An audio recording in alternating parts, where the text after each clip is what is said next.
कैसे हैं आप लोग। चलिए, तो ऐसा करते हैं कि एक बात मैं समझा देता हूँ और बड़ी कायदे की समझा देता हूँ। दरअसल अगर आप भारतीय संविधान में जाएंगे ना, तो इंडियन कॉन्स्टिट्यूशन में दो आर्टिकल पढ़ लीजिए। एक आर्टिकल पढ़ लीजिए 56 और एक आर्टिकल है आर्टिकल नंबर 61 यानी कि 61। अब आप सोच रहे होंगे कि क्या ऐसी बात है। तो दरअसल एक प्रक्रिया है भारतीय राष्ट्रपति के लिए जिसका नाम है महाभियोग। महाभियोग यानी कि इम्पीचमेंट। इम्पीचमेंट भारत ने कहां से लिया था भाई? भारत ने लिया हुआ था इस प्रावधान को अमेरिका से। और वारेन हेस्टिंग जो बंगाल का पहला गवर्नर जनरल बना था ना, उसको इम्पीचमेंट से, महाभियोग से ही हटाया गया था। तो आपने कहा कि सर आर्टिकल 2 क्यों लिख दिए? ये दो आर्टिकल क्यों लिख दिए? भारतीय संविधान में सिर्फ दो जगह ऐसी हैं जहां पर महाभियोग का उल्लेख है। आर्टिकल 56 में क्या लिखा हुआ है? महाभियोग के आधार पर, महाभियोग के आधार पर राष्ट्रपति को हटा सकते हैं, पति को हटा सकते हैं। दरअसल 56 में कार्यकाल भी लिखा हुआ है राष्ट्रपति का, और वहीं पर एक जगह लिखा हुआ है कि भारतीय राष्ट्रपति को उसके कार्यकाल से पहले भी महाभियोग से हटाया जा सकता है। तो आर्टिकल 61 क्यों लिखा? दरअसल आर्टिकल 61 में लिखा हुआ है महाभियोग की प्रक्रिया, प्रोसेस ऑफ इम्पीचमेंट, महाभियोग की प्रक्रिया। तो अगर आपसे सवाल पूछे कि महाभियोग से भारतीय राष्ट्रपति को हटाया जा सकता है, ये कौन सा आर्टिकल हो जाएगा? 56। और अगर पूछे कि महाभियोग की प्रक्रिया किसमें लिखी हुई है, तो उसका नाम है आर्टिकल 61। तो हम आज सीखने वाले हैं कि भारतीय राष्ट्रपति पर महाभियोग की प्रक्रिया कैसे लगती है। मैं ये बात बहुत आसान भाषा में आप लोगों को समझा देता हूं। ये जो महाभियोग है, यानी कि इसकी जो प्रक्रिया होगी, यानी कि इसकी जो प्रोसेस होगी, बहुत साधारण सी है।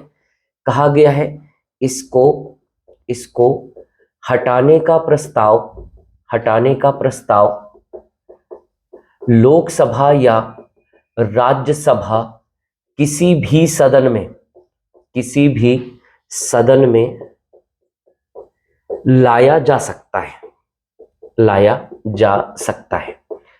चाहे आप लोकसभा में ले आइए, चाहे राज्यसभा में ले आइए। जबकि भारत के उपराष्ट्रपति के लिए क्या लिखा हुआ है कि आप हमेशा हटाने की प्रक्रिया कहां से शुरू करेंगे? राज्यसभा से।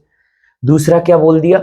जिस हाउस से, जिस सदन से, सदन से प्रक्रिया शुरू होगी, प्रक्रिया शुरू होगी, शुरू होगी, वह सदन, वह सदन कुल सदस्यों का, कुल सदस्यों का, कुल सदस्यों के 1/4 से पारित नोटिस, पारित नोटिस किसके पास में भेजेगा भाई? राष्ट्रपति के पास में भेजेगा, के पास में भेजेगा। यानी कि उसे अवगत कराएगा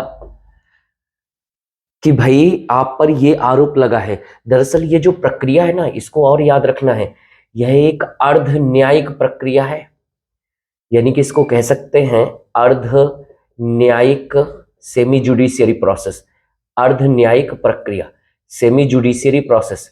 अर्ध न्यायिक प्रक्रिया का मतलब होता है, या अर्ध न्यायिक संस्थान किनका होता है? ऐसे संस्थान जो न्यायालय नहीं होते हैं, ऐसे संस्थान जो न्यायालय नहीं होते हैं लेकिन दीवानी मामले पर अधिकार रखते हैं, ऐसे संस्थानों को क्या बोलते हैं? अर्ध न्यायिक संस्थान। और जिन संस्थाओं को ये अधिकार प्राप्त होते हैं उनको क्या कह दिया जाता है कि अर्ध न्यायिक प्रक्रिया का मतलब क्या है? दीवानी मामलों के अधिकार प्राप्त होंगे। यानी कहने का मतलब ये है कि सम्मन जारी करने का अधिकार होगा, कहीं से साक्ष्य एकत्रित करने का अधिकार होगा, अपने सामने किसी को बुलाने का अधिकार होगा, तो ये अधिकार प्राप्त होंगे। तो ये जो नोटिस है, ये नोटिस भेजेगा 1/4 से पारित, किसके पास में? राष्ट्रपति के पास में। अब क्या होगा? राष्ट्रपति इसके जवाब दे भी सकता है और नहीं दे सकता, ये राष्ट्रपति की मर्जी होती है। यह नोटिस, यह नोटिस 14 दिनों के लिए होगा, दिनों के लिए होगा। यानी कि यह नोटिस जो गया है 14 दिनों के लिए होगा, और इसके बाद में 14 दिनों के बाद, दिनों के बाद यदि वह सदन, वह सदन कुल सदस्यों के, जितने हाउस में टोटल मेंबर हैं सदस्यों के,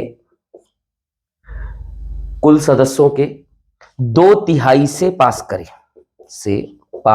करे। यानी कि अगर लोकसभा में है तो लोकसभा के 543 का 2/3, और अगर सदन राज्यसभा में है तो राज्यसभा का 245 का कितना भाई, 2/3। हमेशा याद रख लेना है, मनोनीत और निर्वाचित दोनों सदस्य हटाने में भाग लेते हैं, ये बात। इसके बाद में दूसरे, यह प्रस्ताव दूसरे सदन में जाता है,